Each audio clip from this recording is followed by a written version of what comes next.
मसीह के जिंदा जलाली और बाबरकत नाम में आप सबको सलाम। This is doctor Emmanuel Tahir और आप शो देख रहे हैं बेदारी ओनली ऑन जरमाया टीवी पर। और आज एक बड़ी ही खूबसूरत टॉपिक हम लेकर आए हैं और उस टॉपिक का नाम है रूह का फल।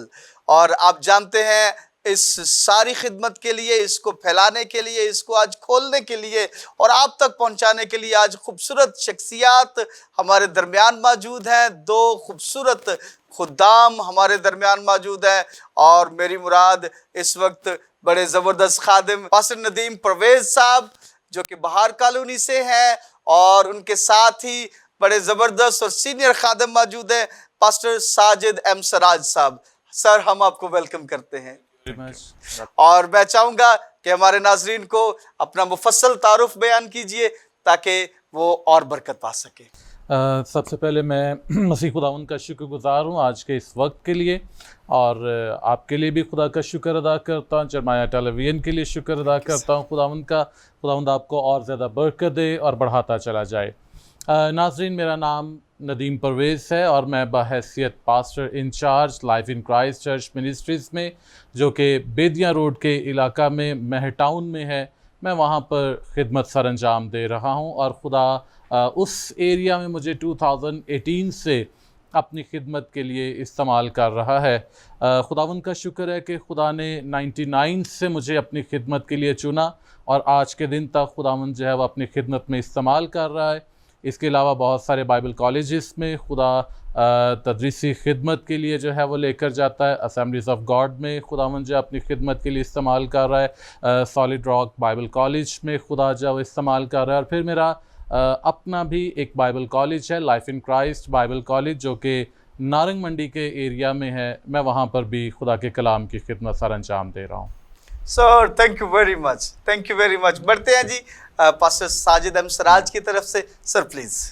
बहुत बहुत शुक्रिया सबसे पहले आपका और जरमाया टीवी का। मैं जब जैसे एंटर हुआ तो मैं थोड़ा सा मुतजस्सस था जी सर कि जरमाया टीवी जो है वो कैसे मार्ज़ वजूद में आया, इसका जो वजह तस्मिया जो है वो क्या है, ये किसी का नाम है या रोया है, तो आपने थोड़ा सा क्लियर किया। क्योंकि जो यर्मिया नबी है वो one of the favourite character, जो मेरा बहुत सारे किरदारों में से एक जो पसंदीदा किरदार है, क्योंकि वो बहुत डायरेक्ट था, बहुत बराह रास्त था। जी सर। समटाइम लोग उन्हें ब्लंट भी कहते हैं, क्योंकि वो बहुत ज़बरदस्त किस्म की जो रिसीव करते थे वही आगे पहुंचा देते थे।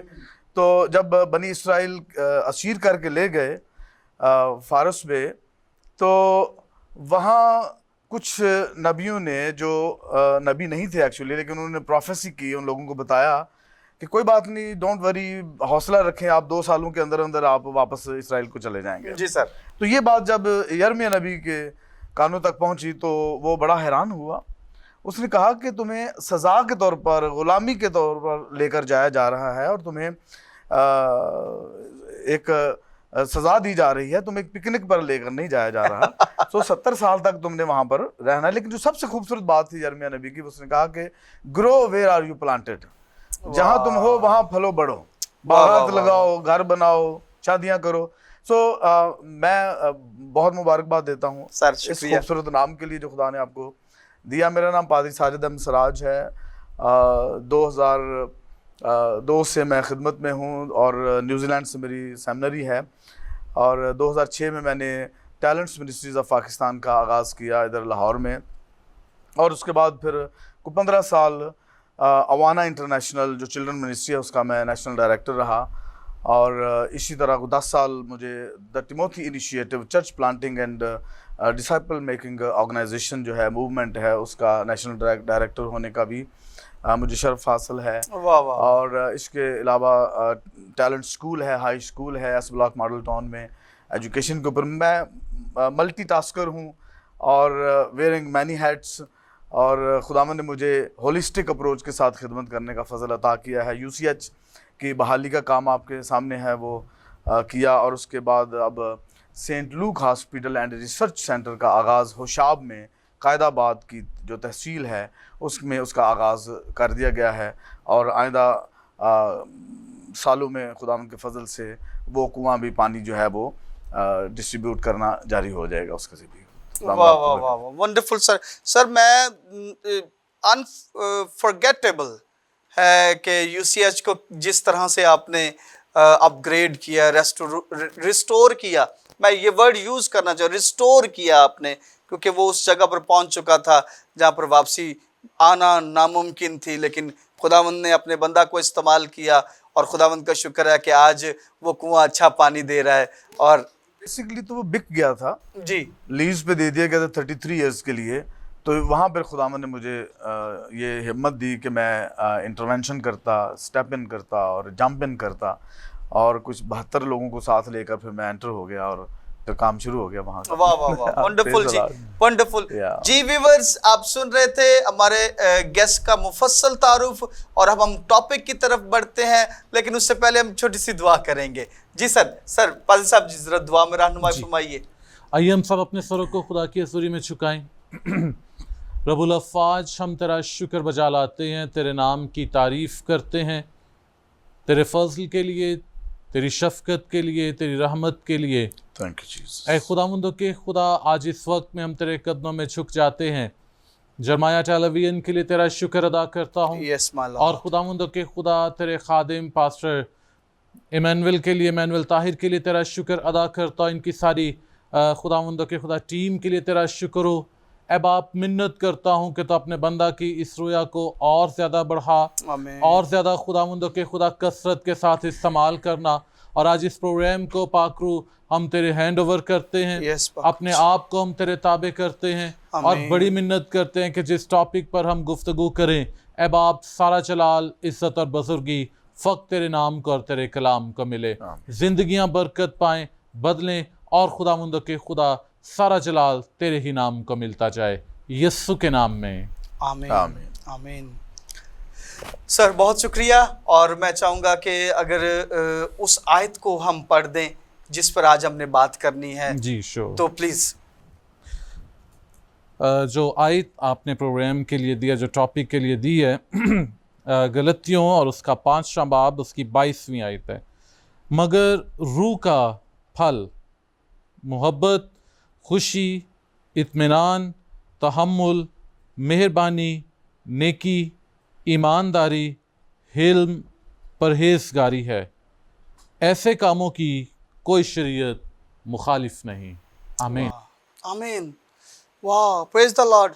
अच्छा, आज हमने एक बड़ी खूबसूरत वर्स को जो है वो अभी बयान किया। तो ये रूह का फल है या रूह के फल है? हम अक्सर सुनते हैं पादी साहब जी कि बहुत सारे लोग कहते हैं जी कि रूह के फल, और यहाँ पर जो है वो रूह, आप जरा थोड़ा सा इसके ऊपर रोशनी डालेंगे प्लीज। जी बिल्कुल। भाई साहब, मैं इसको थोड़ा सा कुछ इस तरह से लेता हूँ कि रूह का फल, हम बचपन से सुनते आए हैं रूह के फल। जी बिल्कुल। और बाकायदा एक 9 फलों की लिस्ट भी जो है वो हम पढ़ते भी थे स्कूल में, जब हम मिशन के स्कूल में पढ़ते थे, हमने सीखे भी 9 फल जो है वो सीखे भी हैं। लेकिन अब जब हम बाइबल मुक़द्दस को ध्यान से पढ़ते हैं तो वहाँ पर जो सीगा वाहिद का इस्तेमाल जो है वो किया गया है, रूह का फल जो है वो लिखा हुआ है।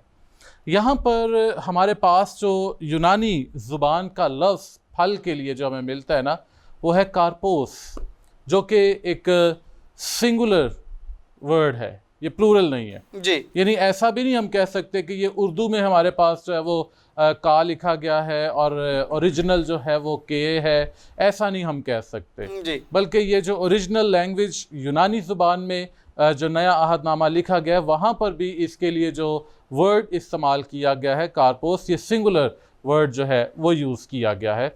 और इसके लिए मैं एक कमेंट्री एक खादिम की जो है वो पढ़ रहा था और मुझे वो बड़ी अच्छी लगी, और मुझे वो अपील भी की ये बात कि उन्होंने कहा कि रूह जो है वो एक ही है, रूह एक है, और ये आगे उसके जो है वो करेक्टरिस्टिक्स हैं। वाह।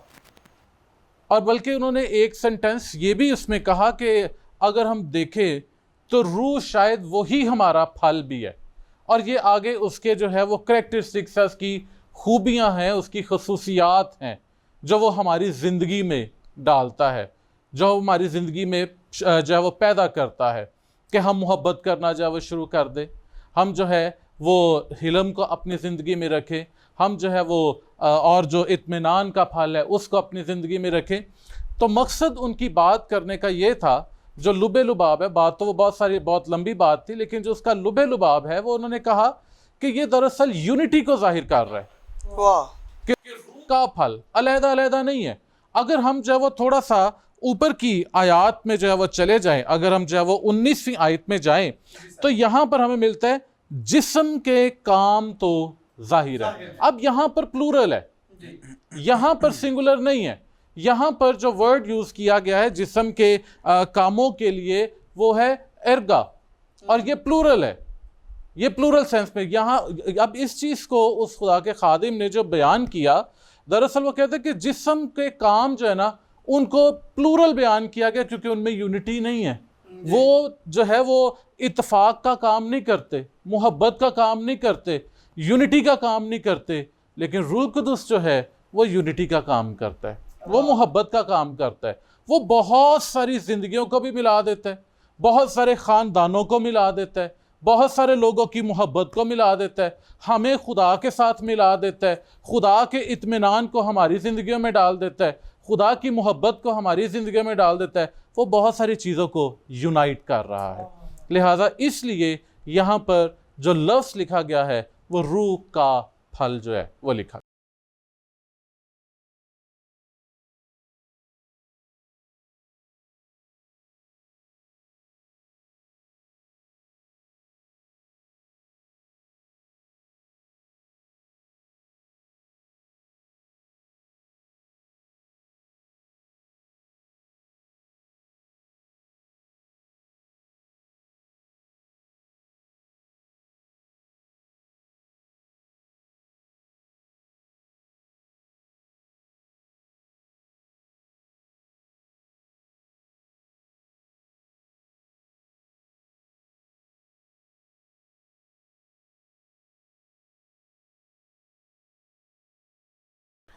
पाली साहब ने खूबसूरती से बयान किया है यूनिटी के हवाले से कि रूह जो है, चूँकि रूट एक है, दरख्त एक है, तो फिर उसका फल, जैसे सेब के फल नहीं हम कहते, सेब का फल हम कहते वाह जी हैं। वाह, आम के फल नहीं होता, हम आम का फल आम का कहते हैं, फल हो गया। क्योंकि उसमें बहुत सारे वो आम लगते हैं, वो छोटे भी होते हैं, बड़े भी होते हैं, हरे भी होते हैं, पीले भी होते हैं जी सर, जी, कच्चे भी होते हैं, पक्के भी होते हैं लेकिन वो आम का फल होता है या सेब का फल होता है।